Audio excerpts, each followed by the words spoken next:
I shouldn't have gone on that trip. It was the fall of 1987. Me, Mason, Brooke, and Lily. We thought we were just 4 close friends heading out for one last wild adventure before winter rolled in. We flew into Fairbanks, Alaska, then took a small bush plane to a place called Fox Hollow Ridge, a remote patch of wilderness right near the banks of an old glacial river called White Elk Creek. There were no cabins, no cell towers, no roads, just thick pine forest, silence, and the river. The plan was simple. 2 weeks in the wild, float downriver on a raft Mason built himself, camp under the stars, take photos, tell stories. But the first few nights, something felt wrong. On night 3, I woke up to voices. Brooke was whispering, softly, shakily, to someone just outside the tent. But no one was supposed to be out there. Mason and I were sharing the other tent, and Lily was still zipped up next to Brooke. At first I thought she was dreaming, but then a man's voice responded, calm, deep, too close. I froze. I couldn't move. I couldn't breathe. The next morning, I asked her casually how she'd slept. She said, fine.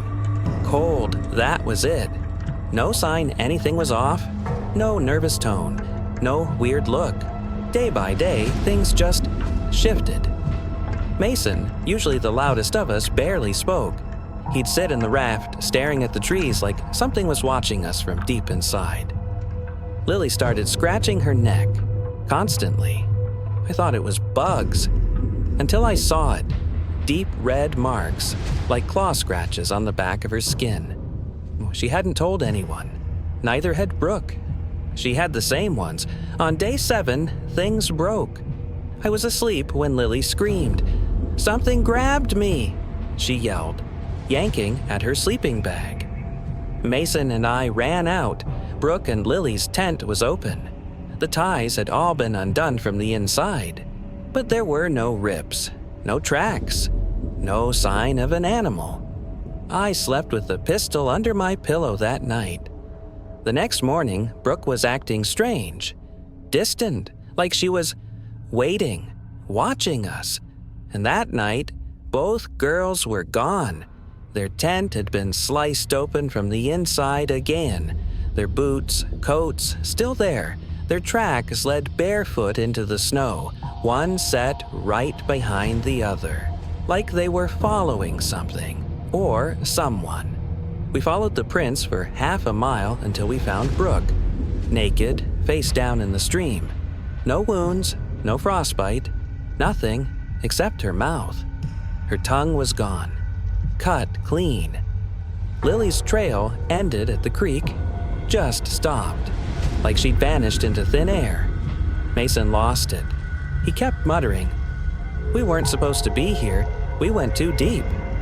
We carried Brooke back to camp, but when we arrived, our raft was gone. Not drifted off, gone. The ropes were still tied neatly to the tree, just no raft, and no new footprints in the snow. That night, I didn't sleep. Neither did Mason, but when I woke up at dawn, he was gone. Boots still inside the tent, jacket still folded. Just gone. And that's when I heard it. A man's voice from the trees. Software calm, calling my name. I wanted to run, but part of me knew it was already too late. So I'm writing this, just in case someone finds it. My name's Cody Bennett. We came out here to find peace, but something else found us. If you're reading this, don't follow the river. Don't follow anything. We thought we were ready. We weren't. Dead Elk Ridge, middle of nowhere, Alaska. No towns, no signal, no way out but back. Just 4 of us. Me, Mason, Brooke, and Jake. We planned the trip for weeks, 8 days in the cold. 4 up, 4 down. First 2 days were normal. Snow, silence, endless trees, nothing but our own breath and creaking pines. Felt clean, alive.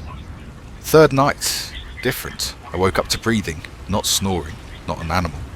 Just breathing, close, deep, like someone squatting outside the tent. Jake whispered, "You hear that?" I nodded, didn't move.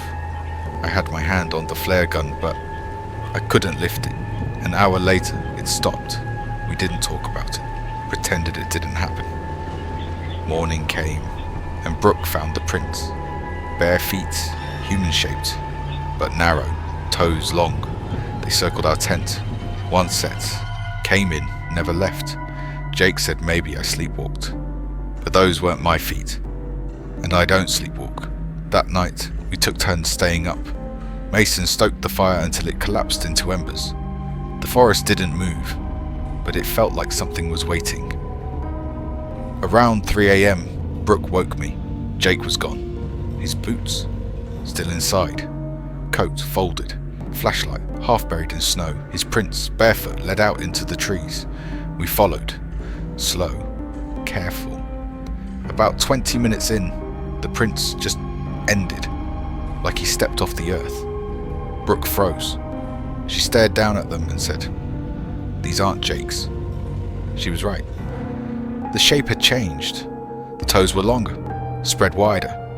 The snow around them was melted, steamed like something warm had passed. Then I saw it, by the trees, standing still, something tall, skin grey and tight, arms too long, no face, just dark hollows where eyes should be. It didn't move, didn't chase, it just watched. We ran, branches tore at us, Mason tripped. I yanked him up and we didn't stop until we saw our campsite. The tent was gone, not torn, gone, like it had never been there. Flares, maps, food, everything, missing. We sat with our backs to each other, one flare left.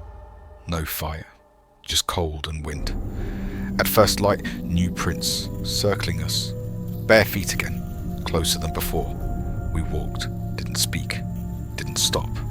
36 hours later, we ran into a ranger. We told him where we'd been. He went pale, didn't ask much, just said, "That ridge? People go up there all the time. Some of them come back. But the footprints they leave behind aren't theirs anymore." Mason doesn't talk about it. Brooke deleted her social accounts. I moved. I don't go camping anymore. I don't like forests. Sometimes I hear breathing when I try to sleep. And once, last winter, I found prints in the snow. On my porch, just one set, coming in. None going out.